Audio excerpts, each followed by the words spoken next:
ايه يا ليلى؟ نادين لسه نايمه كل ده ولا ايه؟ هي مش عندها مدرسه النهارده؟ ايوه، انا صحيتها من النوم وهي بتلبس ونازله. صباح الخير يا بابا. صباح الخير يا نادين يا قمر. يلا يا حبيبتي اقعدي افطري. حاضر.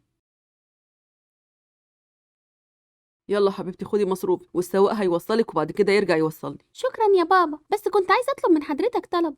ممكن أركب الباص مع أصحابي؟ انا ما عنديش مشكله يا حبيبتي، بس انت هتتعبي من الباص.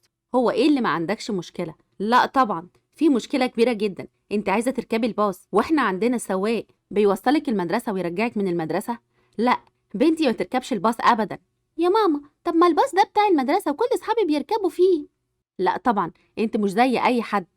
ما هو يا ماما الطريق طويل وأنا كنت بحب أتكلم معاهم. نادين خلاص بقى.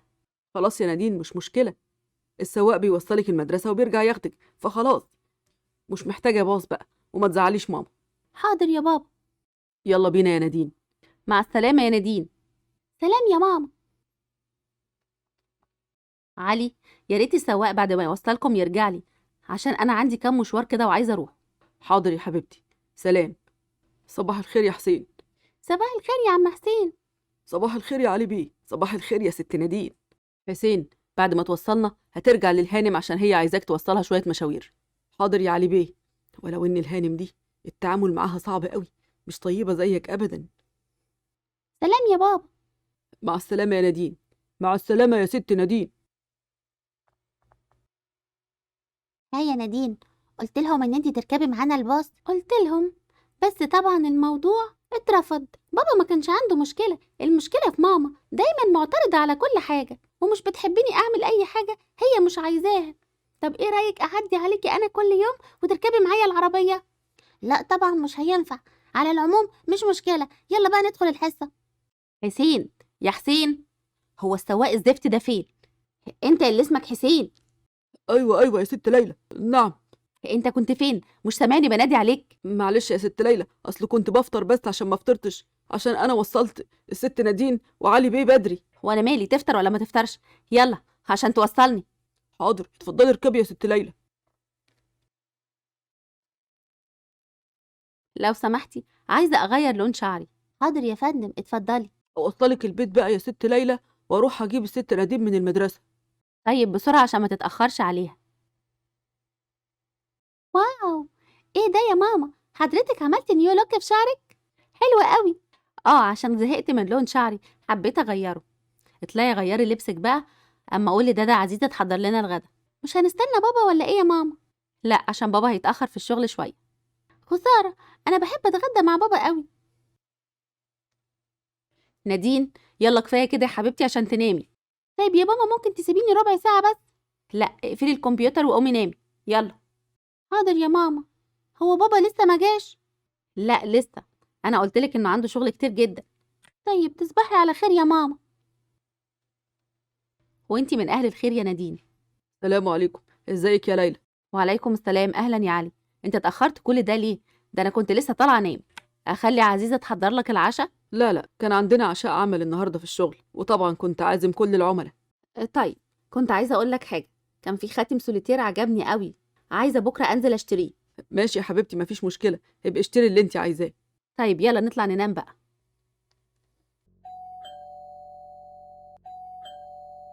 جرس الباب، يا ترى مين اللي بيرن الجرس في الوقت المتاخر ده؟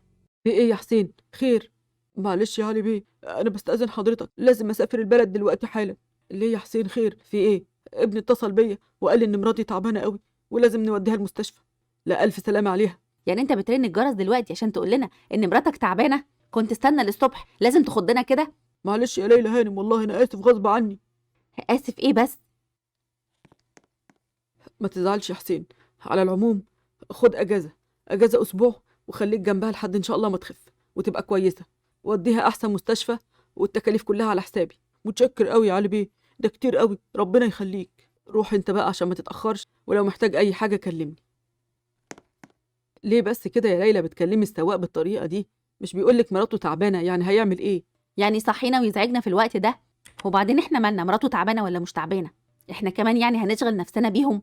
يا ليلى لازم نكون رحيمين بالناس شويه. يوه، انا هنام احسن. تصبح على خير. مع السلامة يا ماما. مع السلامه يا نادين. سلام يا ليلى. هو فين عم حسين يا بابا؟ مراته تعبت فجأة واضطر يسافر عشان يوديها المستشفى. ربنا يشفيها. يلا اركبي يا حبيبتي. وبعدين معاك يا مروان يا ابني، انت هتفضل تعيط كده؟ ايوه يا بابا، انا زعلان قوي. الله يرحمك يا ماما. ربنا يرحمك يا سامية ويدخلك الجنة. ماما هتوحشني قوي يا بابا. وهتوحشني انا كمان يا ابني، بس ده قدر ربنا يا ابني، هنعمل ايه؟ وبعدين يا بابا انا مش عارف اعمل ايه، هعيش لوحدي هنا ولا هعمل ايه؟ وحضرتك اكيد هترجع الشغل. انا مش عارف يا ابني انا هعمل ايه، بس انا هستأذن من علي بيه تيجي تعيش معايا هناك. انا ليا اوضه عندهم في الفيلا، ممكن اخدك تعيش معايا هناك. يا رب يوافق.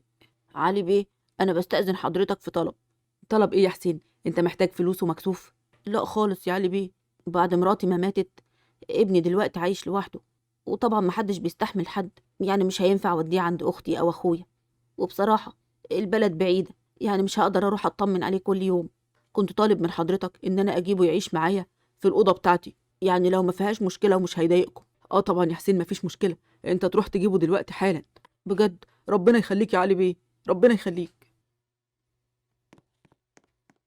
هو ده مروان ابني. ازيك يا مروان؟ الحمد لله يا علي بيه. انا بستأذن حضرتك ان انا بكره كنت عايز اروح اخلص اوراقه بتاعه المدرسه، عشان انا عملت له تحويل لمدرسه تكون هنا. طيب ما توديه المدرسه مع نادين، المدرسه دي مصاريفها غاليه قوي يا علي بيه وانا ما اقدرش عليها. انا هدفع لك المصاريف ومفيش مشكله. متشكر قوي يا علي بيه، ربنا يخليك. بابا انا مش عايزه اروح المدرسه دي يا بابا، وديني مدرسه بسيطه عادي على قد فلوسنا. ليه يا مروان؟ ما علي بيه قال هيدفع هو كل المصاريف. ربنا يخليه، ده راجل طيب قوي. المدرسه دي يا بابا للاغنياء مش للفقراء اللي زينا، وبعدين انا هروح المدرسه دي كلهم اغنياء ومعاهم فلوس كتير، يعني مش هعرف يبقى ليا اصحاب. وبعدين يا بابا ممكن حد فيهم يقول لي كلمه تضايقني، ممكن يقولوا لي باباك بيشتغل سواق. طيب وانت زعلان عشان انا بشتغل سواق يا مروان؟ لا يا بابا خالص، مش زعلان ابدا، بس انا عايزه اروح مدرسه تانية يكون مستواها مناسب ليا، وحضرتك تقدر تدفع مصاريفها من المرتب اللي بتاخده يا بابا، ويا ريت حضرتك بقى تشوف لي مدرسه تانية وبلاش نقدم في دي. ماشي يا مروان، إيه اللي تشوفه. ايه اللي انا سمعته ده يا علي؟ انت عايز ابن السواق يبقى مع بنتك في المدرسه؟ طب وايه المشكله يعني يا ليلى؟ هو ابن السواق ده مش بني ادم ولا ايه؟ مصاريف المدرسه دي كتير قوي. طب وايه المشكله؟ ربنا كرمنا موسع علينا ومعانا فلوس كتير، فيها ايه لما اساعده؟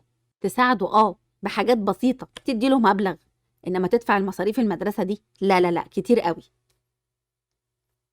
انت غريبه قوي يا ليلى، المفروض تكوني حاسه بالناس دي. انا بستأذنك يا علي بيه، انا هروح اقدم لابني في مدرسه تانية.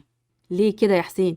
المدرسه دي فيها ناس اغنياء قوي، وانا بصراحه مش عايز حد يضايقه بكلمه كده ولا كده، ولا يقول له يا ابن السواق ولا حاجه. معلش، انا متشكر لحضرتك قوي يا علي بيه، وكمان هو اللي طلب كده. على العموم يا حسين، ابنك ده زي ابني، لو محتاج اي حاجه ما تتكسفش واطلب مني على طول. ربنا يخليك يا علي بيه. صباح الخير يا عم حسين. صباح الخير يا ست نادين، يلا اتفضلوا عشان اوصلكم. ماما بعد اذنك هنزل العب بالعجله شويه. ماشي يا نادين. ازيك يا نادين؟ اهلا. هو انت مروان ابن عم حسين؟ ايوه. انا زعلانه قوي ان مامتك ماتت وسابتك، بس ان شاء الله هتدخل الجنه. يا رب تدخل الجنه، وحشتني قوي. معلش ما تزعلش. ايه رايك تلعب معايا بالعجله؟ بجد ممكن العب معاكي بالعجله؟ ايوه، العب انت بالعجله وانا هجيب السكوتر بتاعي العب بيه. متشكر قوي.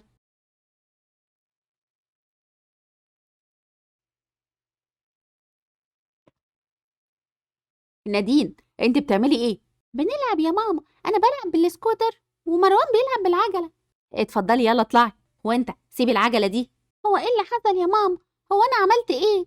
انت ازاي تدي العجله بتاعتك لمروان ده ابن السواق وبعدين تتكلمي معاه ليه؟ ده مش من مستواكي. ايه المشكله يا ماما لما يلعب بالعجله شويه؟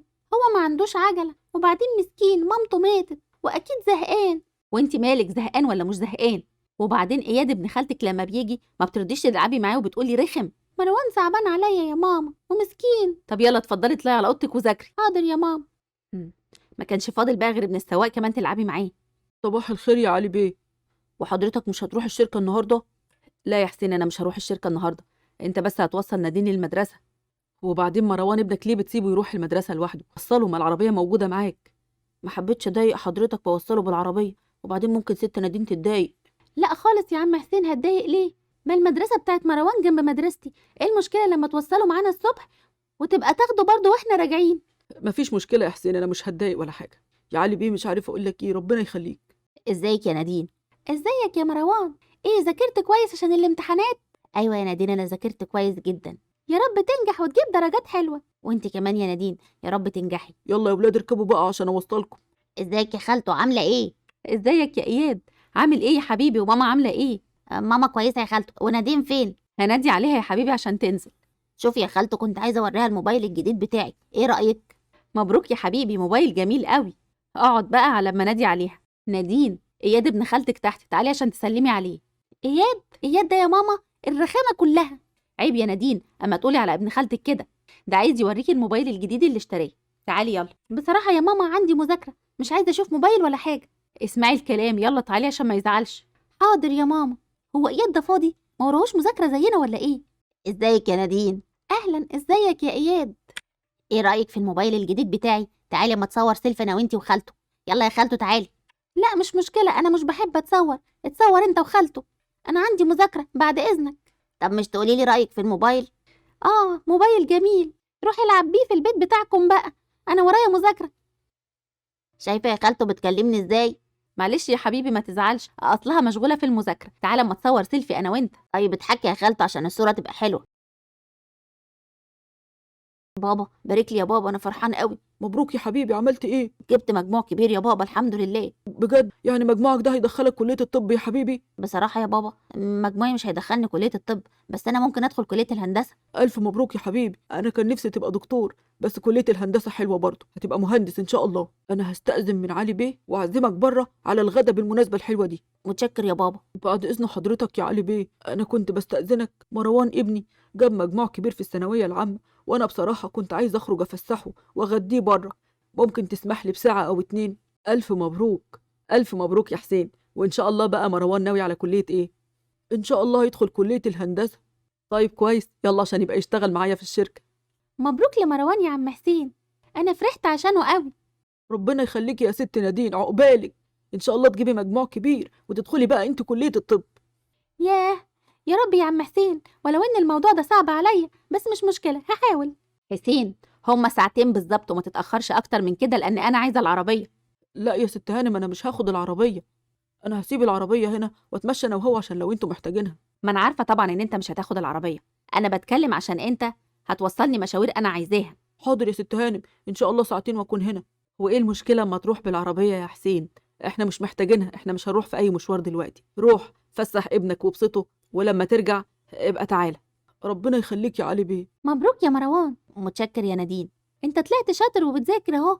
عقبالك ان شاء الله يا نادين، انت كمان تجيبي مجموع كبير. علي، انا عايزاك تعين اياد ابن اختي معاك في الشركه. اياد ابن اختك ده فاشل وهيبوظ لي الدنيا. ولا فاشل ولا حاجه، انت بس علمه الشغل كويس وهو هيعمل كل حاجه.